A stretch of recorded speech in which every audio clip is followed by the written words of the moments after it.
This is the last problem for PA8, problem 5.49. And in this problem, given the threshold voltage for a PNP transistor, so now this transistor here is a PNP, okay, or a PMOS transistor with a threshold voltage of 0.5 volts and process transconductance, so P here stands for PMOS, that is 100 microamperes per square volts. The length of the transistor is 0.18 micrometers, and again we are ignoring the channel modulation effect, so lambda is equals to 0. So in this problem we need to define W, so the width of the channel for this PNP transistor, and the resistance in this circuit.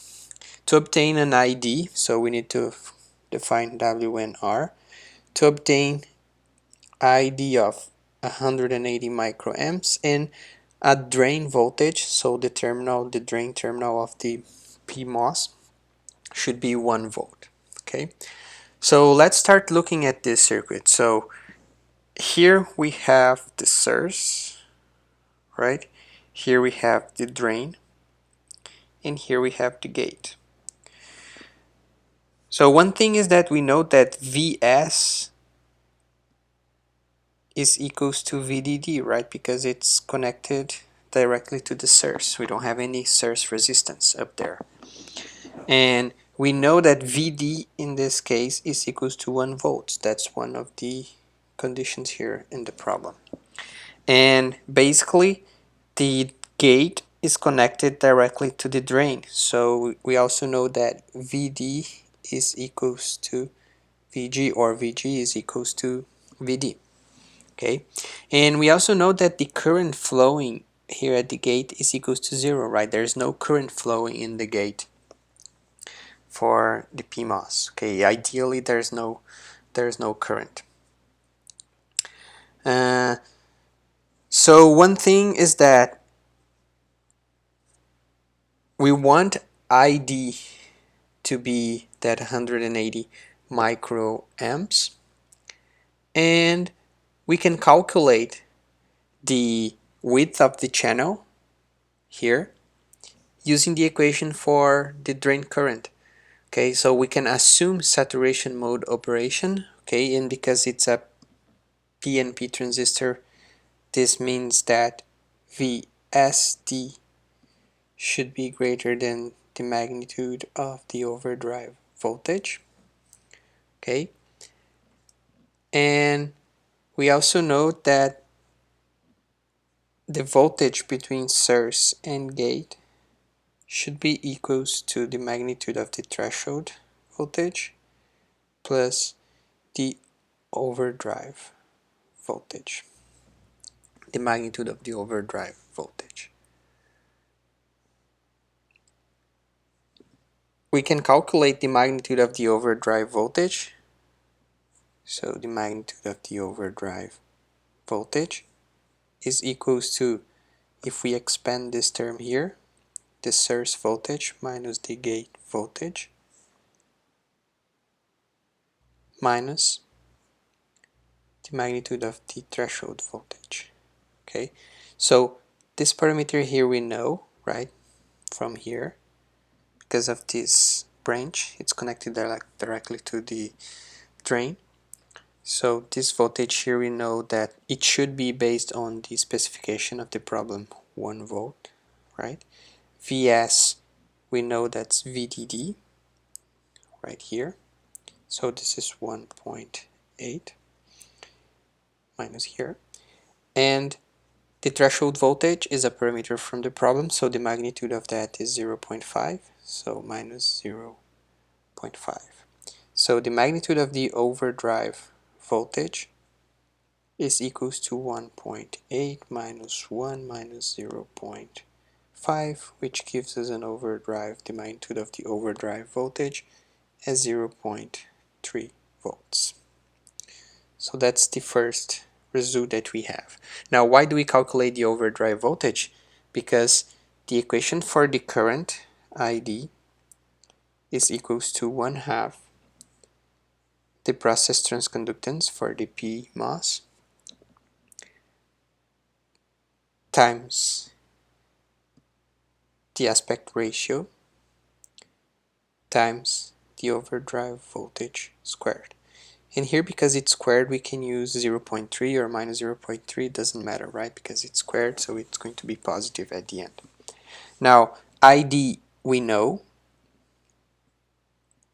it's 180 microamps equals to 1/2. So this transconductance of the process transconductance is 100 microamps per square volts. We want to define the width of the channel. The length we know that is 0.18 micrometers, and the overdrive voltage is 0.3 squared. So we can isolate the width of the channel here, right? So the width of the channel is going to be equals to 2 times 180 microamps times the length, that's 0.18 micrometers, sorry, divided by the process transconductance, microamperes per square voltage, times 0.3 squared. So the width here is 7.2 micrometers. So that's the first answer. So we are calculating this ID here, right, using the equation for saturation mode of the MOSFET, and by substituting the values that we know that we want to. So we want this current, we have this length, we have this characteristic for the process, this transconductance. Based on the analysis of the circuit, we figure out that the overdrive voltage is 0.3 based on these assumptions here. So let me show this assumption. So based on the assumption that we know this voltage here and we know VG, right? Because there's a short circuit here between the gate and the drain, so those two voltages, they are the same. So we are able to calculate this width. Okay, now what about the resistor, right? So one thing is that we have this current here flowing, right, from the source, and that current is the same current that's flowing down here in the drain. So ID is equals to IS, and if we know ID, we know IS, so basically it means that we still have those 180 microamps, right? And we also know VD. VD is a parameter from the problem, it's 1 volt, so that's what we want to have here in this terminal. So we can calculate R using Ohm's law. So we have R equals to the voltage across the resistor, so it's VD minus 0 volts, right, because it's grounded, divided by the current, ID.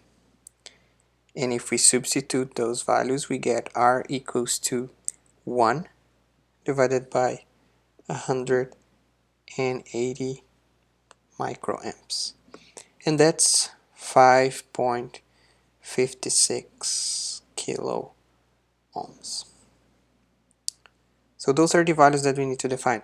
Now let's at the end verify if the condition for saturation mode still holds. So we know that VSD should be greater than the magnitude of the overdrive voltage. Now Vs minus Vd should be greater than magnitude of the overdrive voltage. Vs we know that is, let me go up here, it's actually here, right, because it's connected directly here to the source, so it's 1.8 minus the drain voltage, that we want that to be 1 volt, and we are guaranteeing that by setting this R to 5.56 kilo ohms should be greater than 0.3. And that's actually true. So indeed, by setting this R here and this width, we are basically setting the transistor to operate in the saturation mode, and it indeed has this VD of 1 and that current of 180 microamps. That's all.